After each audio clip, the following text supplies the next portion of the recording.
I want to talk about kind of the pop in the 80s with B-boying and then disco coming, and I want to get your thoughts on B-boy culture today. But before we get there, I was wondering if you could tell us, you know, Katona Avenue, 1977, when you first got down on the floor for the first time, and how that happened, and even what was it like being in the Bronx back then? Like what, you know, you're talking about what you were like as a kid, but if you had to describe it to me and people listening, like what was it like?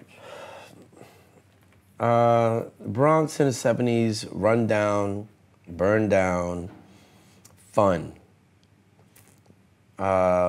dangerous, survival, hungry, needing clothes. You said fun. Yeah, with all So that. all those things is still fun. And still having a great time.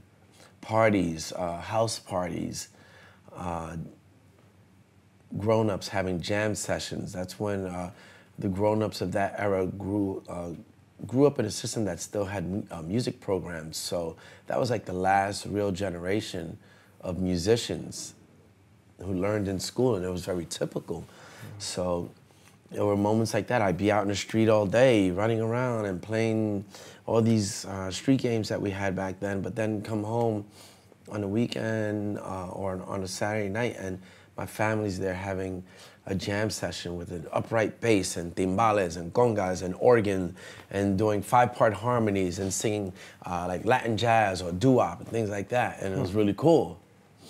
You know, but then there was also this dysfunctionality of the home within that, whether you're in a single-parent home, you know, being raised by 6 kids, or, you know, watching, you know, domestic violence being around you, alcoholism, drugs, you know, a lot of those things that existed. And then from time to time being evicted and then not having anywhere to live, trying to find a place to stay. You know, I remember things like that.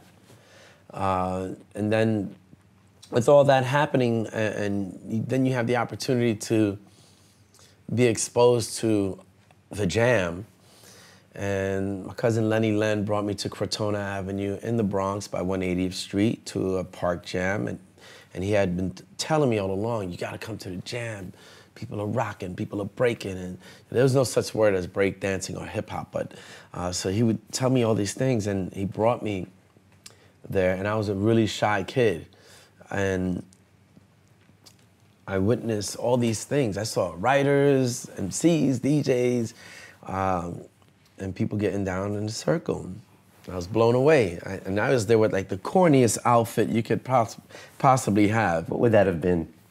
Embarrassing.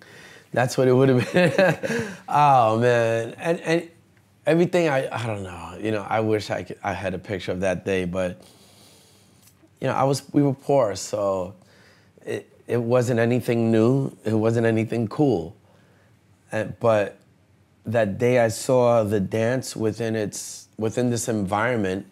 I was blown away.